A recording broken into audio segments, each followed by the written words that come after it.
Hello दोस्तों, स्वागत है आप लोगों का हमारे यूट्यूब चैनल महान सर में। और आज हम फिर से 15 क्वेश्चन हिस्ट्री के लेके आए हैं और ये 15 क्वेश्चन आप करेंगे तो आपको लगेगा कि आपने कुछ क्वेश्चन सोल्व किए हैं जिनमें दम था, जिनमें क्वालिटी थी, जिनमें कंटेंट था, जो मतलब एक लेवल का मतलब एक अच्छा लेवल का आपने क्या है क्वेश्चन सोल्व करने की कोशिश की, ऐसा आपको महसूस होगा। तो शुरू करते हैं।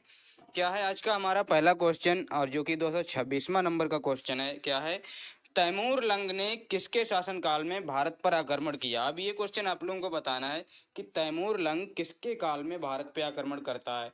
शेरशाह सूरी नहीं, क्योंकि तैमूर लंग ने जो आक्रमण किया था वो 1398 में किया था। आपको पता लगाना है कि इस टाइम पे आपका शासक कौन था। तो देखिए, शेरशाह सूरी आपका क्या है 1540 से ये 45 तक रहता है, तो ये वाला ऑप्शन गलत हो गया। अलाउद्दीन खिलजी, ये आपका क्या होता है, पहली बात तो खिलजी वंश 1290 से शुरू होता है और 1320 में समाप्त हो जाता है, तो ये भी नहीं होगा। हमें 1398 के आसपास चाहिए। इस समय एक ही वंश चल रहा था, तुगलक वंश। और तुगलक वंश का जो शासक था उस समय कौन था, नासिरुद्दीन महमूद तुगलक था। यानी कि आंसर आपका क्या है, ऑप्शन आपका बी बिल्कुल राइट जवाब होता है। तो इसका सही ऑप्शन बी है दोस्तों।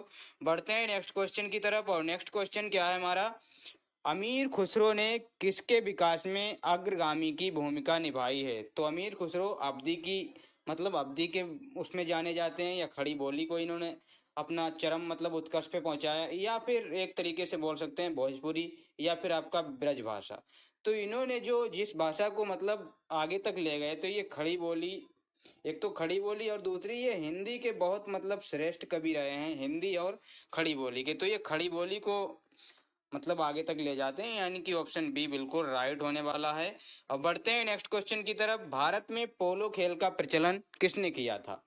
तो पोलो खेल का प्रचलन जो किया था दोस्तों, वो मुगलों ने भी नहीं किया, यूनानियों भी नहीं, और ये जो किया था वो आपका तुर्की लोगों ने किया था। और आपने पढ़ा होगा कि जो कुतुबुद्दीन ऐबक होता है वो पोलो खेलते हुए ही मर जाता है। मतलब एक खेल होता है पोलो, उसी के दौरान उसकी मौत हो जाती है, जिसे और भी शायद कुछ और भी नाम बोलते हैं, चौगान। तो इस तरह का एक खेल होता है जिसे पोलो बोला जाता है। तो ये तुर्कों ने शुरू किया था।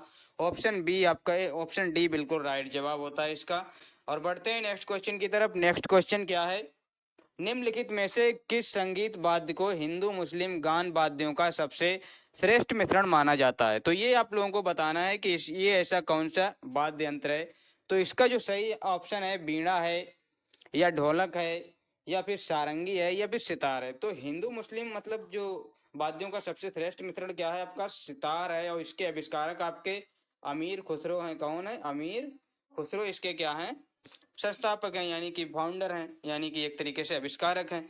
बढ़ते हैं नेक्स्ट क्वेश्चन की तरफ। और नेक्स्ट क्वेश्चन क्या है, नेक्स्ट क्वेश्चन ये रहा। नेक्स्ट क्वेश्चन क्या है, संत कबीर का जन्म कहाँ हुआ था। तो बताना है आप लोगों को कि संत कबीर कहाँ जन्मे थे। तो ये काशी में जन्मे थे। अब काशी में एक जगह है आपकी, क्या है, मगहर, मगहर नाम से एक जगह है।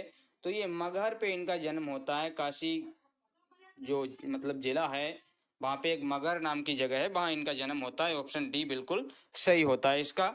अब बढ़ते हैं नेक्स्ट क्वेश्चन की तरफ। नेक्स्ट क्वेश्चन क्या है, भक्त तुकाराम कौन से मुगल सम्राट के समकालीन थे। तो भक्त तुकाराम ये शिवाजी के दरबार में रहते थे। और शिवाजी आप पता लगाइए किसके समकालीन थे।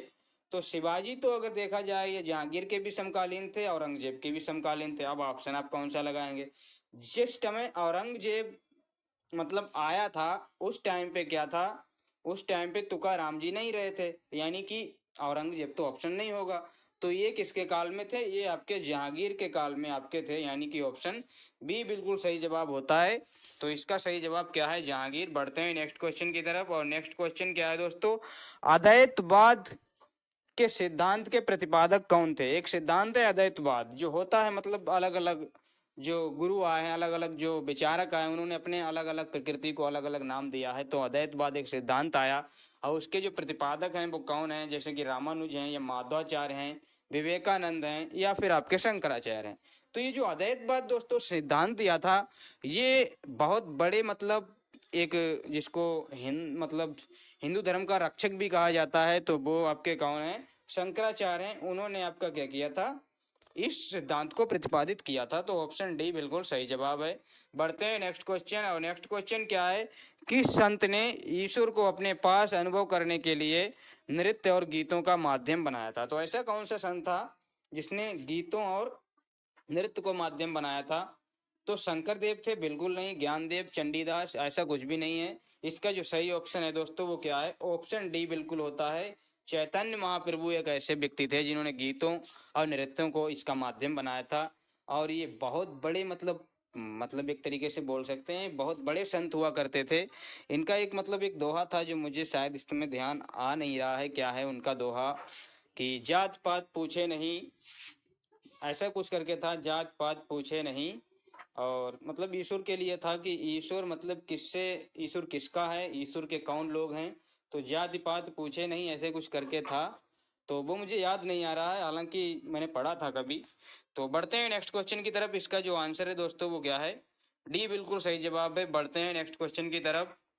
अब नेक्स्ट क्वेश्चन क्या है, ब्रिटिश सरकार ने महात्मा गांधी को जो उपाधि दी है और जिसे उन्होंने असहयोग आंदोलन में वापस कर दिया था वही थी, तो वो कौन सी उपाधि थी महात्मा गांधी को? क्या हिंद केसरी की दी थी, या फिर राय बहादुर की, या फिर द राइट ऑनरेबल की दी थी? तो इनमें से कोई नहीं, इनमें से ऑप्शन आपका क्या है, डी बिल्कुल सही होगा।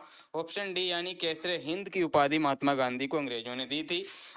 नेक्स्ट क्वेश्चन आपका क्या है, नेक्स्ट क्वेश्चन है भारत के राष्ट्रीय ध्वज का डिजाइन किसने तैयार किया था? तो भारत के राष्ट्रीय ध्वज का डिजाइन जो तैयार किया था वो किसने किया था? एनी बेसेंट ने किया था, सरोजनी नायडू ने किया था, या मैडम भिकाजी कामा ने किया था? तो इसका सही ऑप्शन आपका क्या है, ऑप्शन सी बिल्कुल राइट जवाब होता है, यानी कि ऑप्शन सी मैडम भिकाजी कामा ने किया था। अब बढ़ते हैं नेक्स्ट क्वेश्चन की तरफ। क्या है, व्यक्तिगत सत्याग्रह में विनोबा भावे को प्रथम सत्याग्रही चुना गया था, दूसरा सत्याग्रही कौन था? तो बताना है आप लोगों को कि प्रथम तो विनोबा भावे थे सत्याग्रही, तो दूसरे कौन थे? क्या राजेंद्र प्रसाद थे, क्या जवाहरलाल नेहरू थे, सरदार वल्लभ थे, या इनमें से कोई नहीं था? तो यहाँ पे आप लोगों को दिखा देता हूँ फिर से क्वेश्चन क्या है। ये देखिए, इसमें जो सही ऑप्शन है क्या है, जवाहरलाल नेहरू है दोस्तों इसका, यानी कि ऑप्शन बी बिल्कुल राइट जवाब होता है। अब बढ़ते हैं नेक्स्ट क्वेश्चन की तरफ। क्या है, लॉर्ड हार्डिंग ने बंगाल विभाजन किस वर्ष रद्द कर दिया था? तो लॉर्ड हार्डिंग ने बंगाल विभाजन कब रद्द किया था? बंगाल विभाजन हुआ कब था, पहले तो ये आप पता होना चाहिए। ये 1905 की घटना है जब बंगाल विभाजन होता है। और 1905 में जब बंगाल विभाजन हो जाता है, एक तरफ मुस्लिम कैटेगरी होती है, एक तरफ आपकी हिंदू जो होते हैं, तो इसको दो अलग अलग पार्ट में बांट दिया जाता है मेजोरिटी के हिसाब से।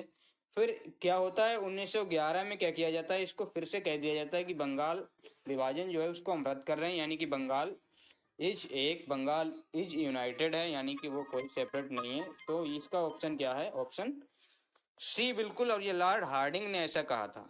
अब बढ़ते हैं नेक्स्ट क्वेश्चन की तरफ। और नेक्स्ट क्वेश्चन दोस्तों हमारा क्या है, अलीपुर बम कांड में अरविंद घोष का बचाव किस वकील ने किया था? एक बम कांड होता है अलीपुर जो बम कांड होता है उसमें अरविंदो घोष उसके क्या होते हैं, उसमें संलग्न होते हैं, तो उनका बचाव एक वकील करता है। तो वो कौन है, बीपी पाल हैं, बीसी पाल हैं, या फिर आपका सीआर दास हैं, या फिर भोला भाई देसाई हैं, या फिर मोतीलाल नेहरू हैं?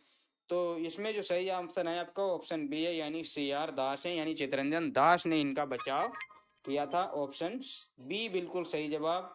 बढ़ते हैं नेक्स्ट और लास्ट क्वेश्चन की तरफ। मुस्लिम लीग का प्रथम अध्यक्ष कौन था? बताना है आप लोगों को कि मुस्लिम लीग जो थी उसका प्रथम अध्यक्ष कौन था। तो मुस्लिम लीग का जो प्रथम अध्यक्ष था वो आपका कौन था, आगा खां था। कौन था, आगा खां था। और ये इसका सही ऑप्शन है ए, बिल्कुल सही जवाब दोस्तों। तो कैसे लगे आप लोगों को ये क्वेश्चन? अच्छे लगे हैं तो वीडियो को लाइक कर दें दोस्तों, और हमारे चैनल को सब्सक्राइब कर लें दोस्तों, ताकि ऐसी वीडियो आप लोगों को मिलती रहे, आप अपना ज्ञान बढ़ाते रहें। और आपकी प्रिपरेशन में मैं अगर थोड़ा सा भी अगर मैं कुछ कर सकता हूं तो मैं अपने आप को धन्य समझूंगा। तो बने रहिए हमारे साथ, मिलते हैं किसी नेक्स्ट वीडियो में, तब तक के लिए धन्यवाद।